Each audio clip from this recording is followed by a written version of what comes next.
The first evening Elorin placed his ear to the stone of Wistmere Tower, he did not expect an answer, yet the wall felt warmly alive as if it held afternoon sunlight under its surface, and from deep within came a murmur that resembled water sliding over rounded pebbles, a sound that matched his breathing until the whole room seemed to breathe with him, and he stood very still while a single candle shaped a pond of mellow light on the table, and the air smelled of beeswax and linen and a trace of apple peel, and the tower offered the simplest welcome, not with words but with a slow unrolling of comfort that settled over his shoulders like a shawl and over his thoughts like soft rain, and in that calm he told the stone his name, and the stone answered by warming his palm with a pulse that echoed through his ribs,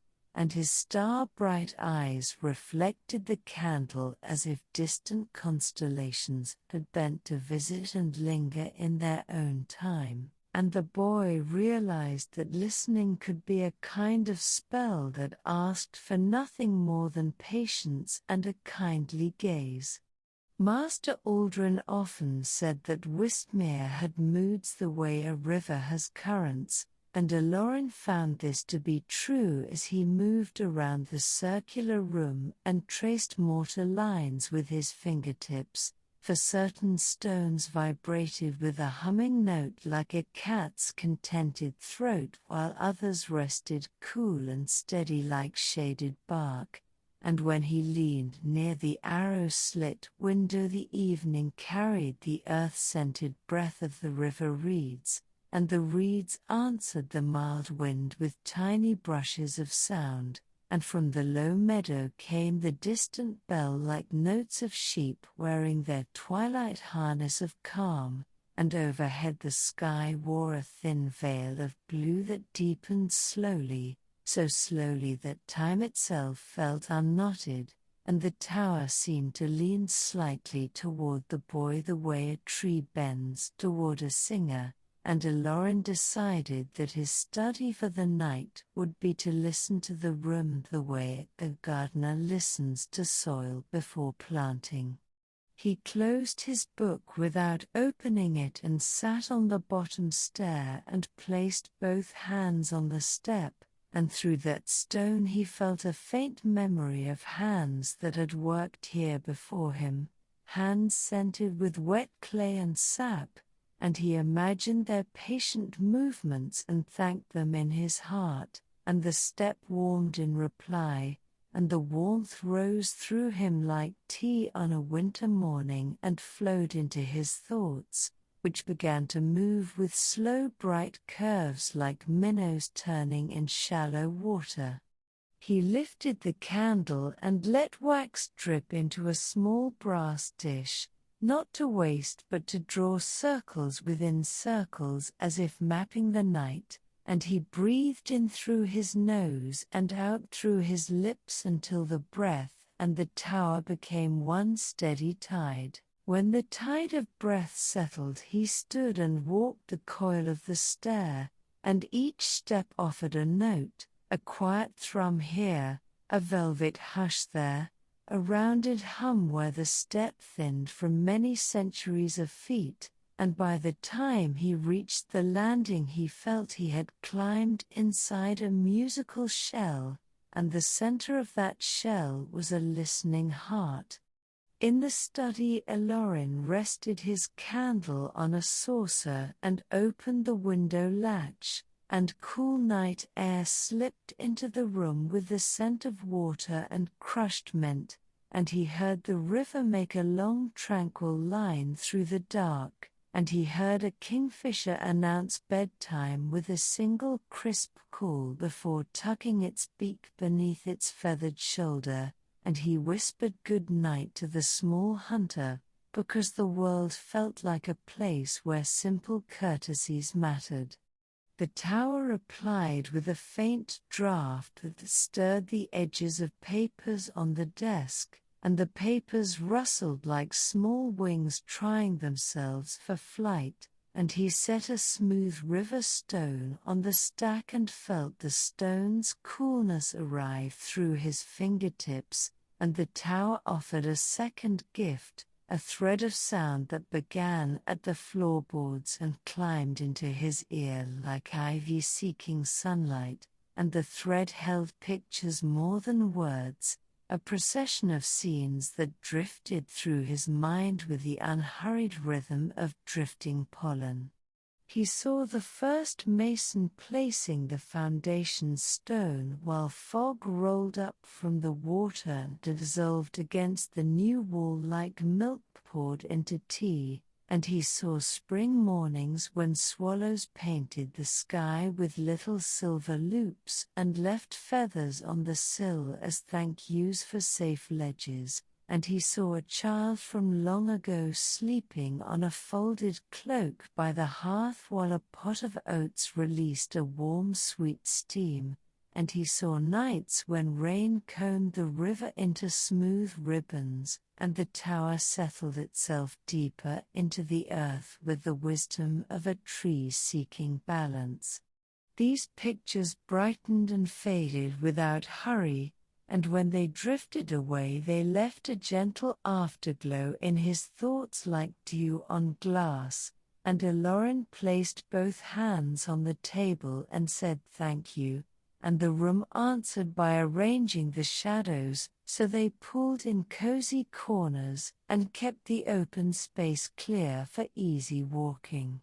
He lit a second candle and watched how the two flames learned each other's sway, not in competition but in harmony, and he learned by watching them how light behaves when it trusts the air. Master Aldrin came by with a bowl of sliced apples and a folded cloth still warm from the hearthstones, and he placed them down without a word, and the scent of fruit rose like a soft bell and gently startled the boy's hunger, which settled again as soon as it was satisfied, and the mentor's eyes were kind and knowing and patient, and when he left he touched the door frame with a small tap that sounded like a promise to return, and the tower held that tap in its memory like a shell keeps the sea.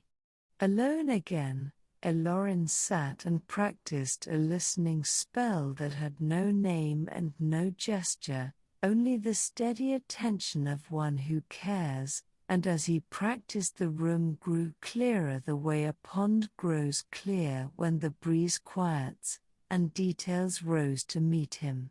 He felt the ridges on the quill that waited beside an ink bottle, and he traced them with a fingertip, and the quill became a tiny boat ready to cross the dark lake of the page, and he smelled the nut-brown scent of the ink and the faint herbal breath of the paper glue, and he heard the smallest creaks of wood as the desk adjusted to the cooler night.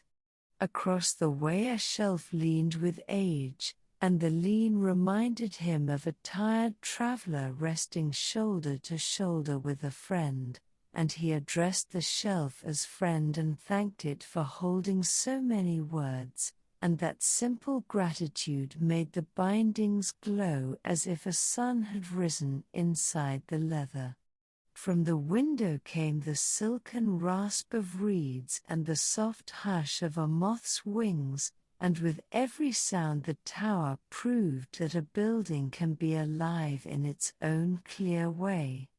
Elorin took the smooth stone from the papers and placed it over his heart and walked the room, and with each step he whispered a small blessing for something ordinary, for the broom against the wall, for the ash scoop by the hearth, for the square of linen that kept dust from settling on the jar of sugar, for the chair that knew the shape of his back and never complained. The blessings returned to him in the form of ease, and he moved along a path that circled the room and then spiraled inward until he stood once more by the window where the river gave a long silver sigh. He breathed in the river's cool and breathed out any tightness that remained, and in that open space a new invitation formed, a feeling that the tower was ready to share a memory hidden under the stair. He followed the feeling and found a low cupboard where the wood had grown smooth from many touches, and inside he discovered a linen bundle tied with twine. He sat on the step with the bundle on his knees and untied the knot, and a scent rose like faint honey, and inside was a small lap harp with strings of pale gut and a curved neck polished by careful hands. He touched one string and the note shimmered in the air and seemed to hover by the ceiling as if tasting the dust motes for sweetness, and the tower responded by smoothing the draught so the note could complete itself without disturbance. He played another and then another, slowly, like placing seashells along a shore so that the water can greet them one by one, and in this unhurried playing he felt the room expand not in size but in welcome. The harp did not sing of loss or longing, but of the simple perfection of being where one belongs, and the tune wove itself into the spiral of the stair and the curve of the window arch and the line of the shelves until the entire space seemed to hold one steady vowel of contentment. When he finished, he covered the harp again and placed it back in the cupboard and told it he would play again another night, and the cupboard door closed with a little click that sounded like a satisfied breath. Returning to the table, he unrolled a blank sheet and placed a quill above it, but did not write. Instead, he traced the grain of the wood below the paper and listened to the song that the tree had stored there before it was a desk, a song of shade and rain and small insects walking slow pilgrimages across bark. He imagined the desk as a section of summer forest carried indoors, and he thanked it for the service, and the wood answered by lending the paper a warmer tone. To honor the moment, he spoke aloud a promise that whenever he learned a new spell he would also learn a new courtesy, a courtesy for a tool or a plant or a piece of sky, because power without tenderness has no home here. The tower approved with a soft settling sound that came from everywhere at once, and the candle flames dipped in agreement and rose again. At the edge of the carpet he knelt and pressed his ear to the floor and heard the deep sleeping heartbeat of the ground itself, and he let that slow pulse set the tempo of his body until his shoulders released, and his jaw forgot the old habit of holding, and his thoughts lengthened into bright slow ribbons that looped and drifted and never tangled.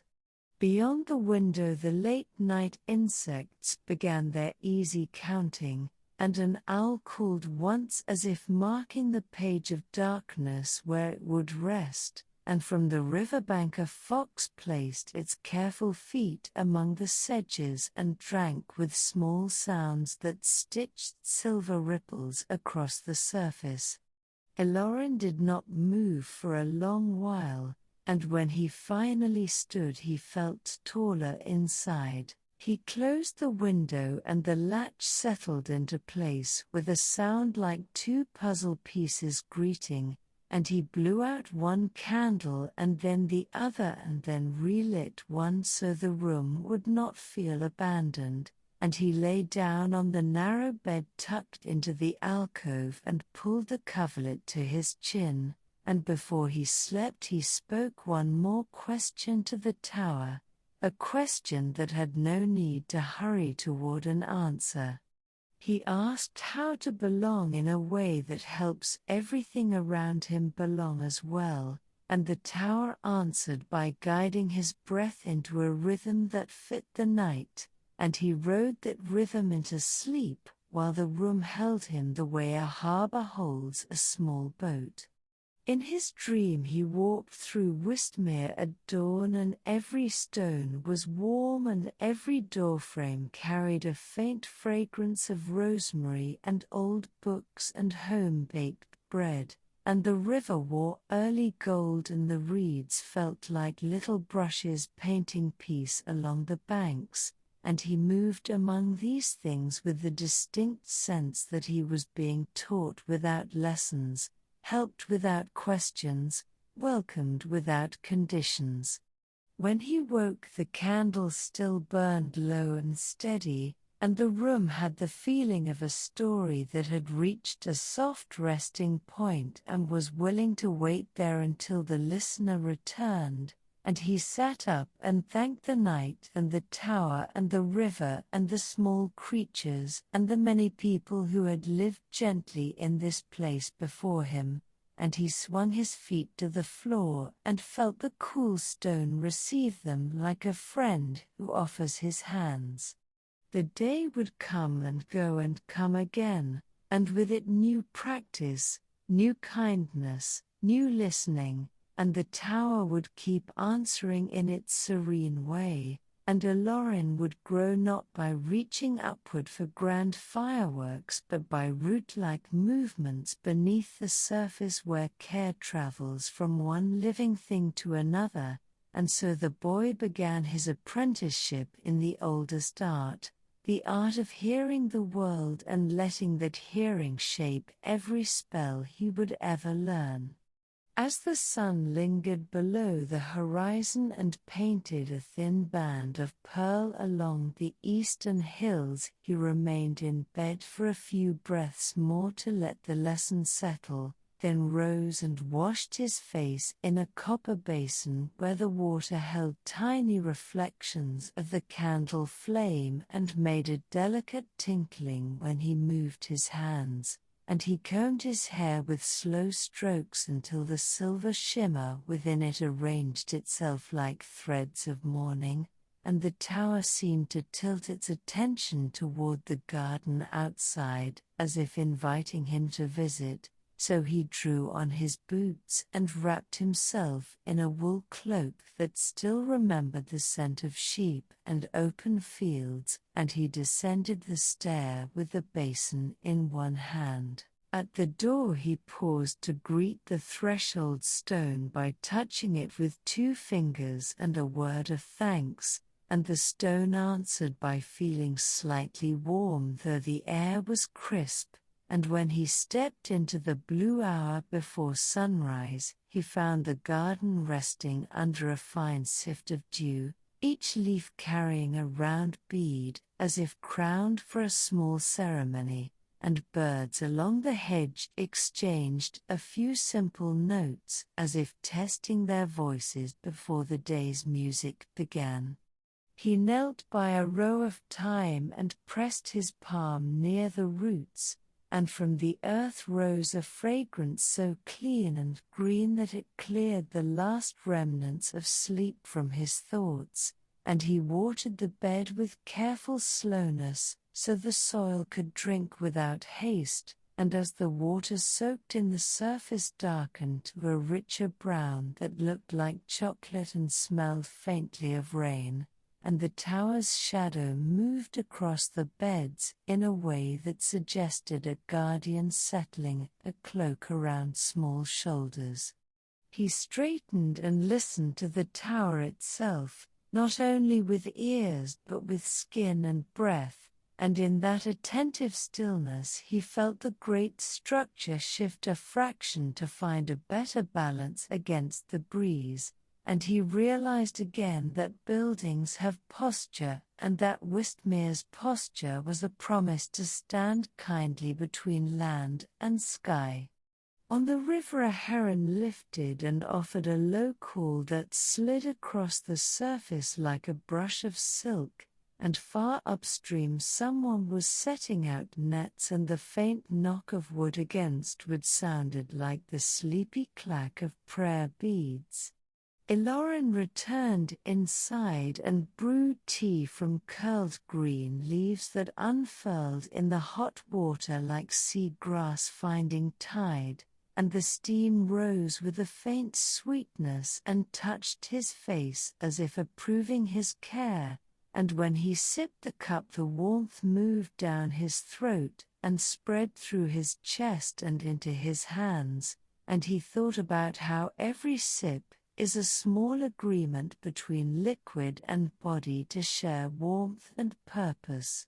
He took the cup to the highest room where a round pane gave a full view of the river's bend and the patchwork of meadows and woods and distant roofs, and he watched the edge of the sun appear and felt the day fold open like a letter written to him by the world. He spoke aloud the simplest promise to use the day well, and the promise seemed to thread itself into the grain of the railing and the breath of the room and the gentle weight of the tower's stones. After tea he practiced simple motions of magic that involved more listening than control, coaxing a candle flame to lean toward a sprig of rosemary so the herb could share its perfume with the air, asking a pail of water to settle its surface so the light could make a clean ribbon across it, inviting a feather to spin once and then come to rest as if it understood there was beauty in finishing well. Each practice lasted only the span of a few breaths, yet each left the room slightly more at ease, and he recorded nothing of it in his notebook because the tower itself had witnessed and would remember. In the late morning he met Master Aldrin on the stair, and they walked together in companionable silence, and the mentor's footsteps made a soft judicial rhythm while Elorin's made a lighter companion rhythm, and the two patterns fit so well that even the dust motes seemed to sway in time.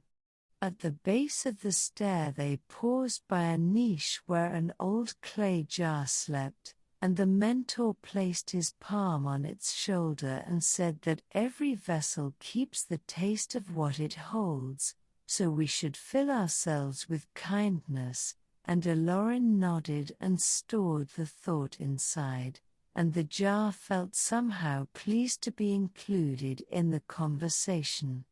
They walked the perimeter of the lower hall, feeling the subtle changes of temperature and the shifting scent of stone, and Aldrin pointed at a place where the wall thickened and explained that long ago a brace had been added to bear the seasonal push of river fog, and he spoke not as a lecturer but as a steward guiding a young caretaker, and Elorin saw that the tower was not only a home but a living book that asked to be read with patient hands. After the mentor left to answer a knock at the outer gate, the boy returned to the study and opened a chest of rolled papers, and within he found a chart titled Companions of Stillness, a list of common objects and the ways they enjoy being treated. There were notes on how to set a broom so its bristles keep a rounded smile, how to cool a pot by placing it on a folded cloth rather than bare stone, how to greet a window in midwinter with a pinch of warm breath before asking it to open, and he read these simple instructions as if they were sacred poetry because they reminded him that care is a language spoken by everything. He copied one line in his notebook, not as a rule but as a friend to remember. The line said, "Speak softly to hinges and they will return the favor." Afternoon settled with a golden tone and the tower's inner rooms took on a glow that made edges gentle and colors round, and Elorin practiced moving through doorways without disturbing the air, and he learned that such movement could make thoughts move more peacefully as well. Later he baked a small loaf in the hearth oven using a recipe that lived more in his hands than in any book, and when the loaf split along the top, the scent of wheat and salt and faint sweetness rose and took a seat in every corner, and he placed the loaf on a board to cool and listened to the tiny whispers of crust settling, and he broke off a piece to share with the tower by holding it near the wall before eating, and the act felt both playful and sincere, and he laughed softly because joy is also a form of reverence. Evening drew near and he climbed again to the high room and watched the river gather the day's light for its slow journey west, and clouds lifted their undersides to catch color and return it in softer tones, and he pledged to hold the day with the same kindness until his head found the pillow. In this way the night lengthened and folded around him, and the tower continued to listen, and while he slept his breath and the river's breath and the breath of the rooms moved as one, and even the stars seemed to adjust their shining to the pace of his rest, and the promise of morning waited like a cup already warmed between two hands, and when dawn returned it would find the boy ready to continue, and the tower eager to teach in the language it loved best, the language of listening that turns every ordinary moment into a homecoming.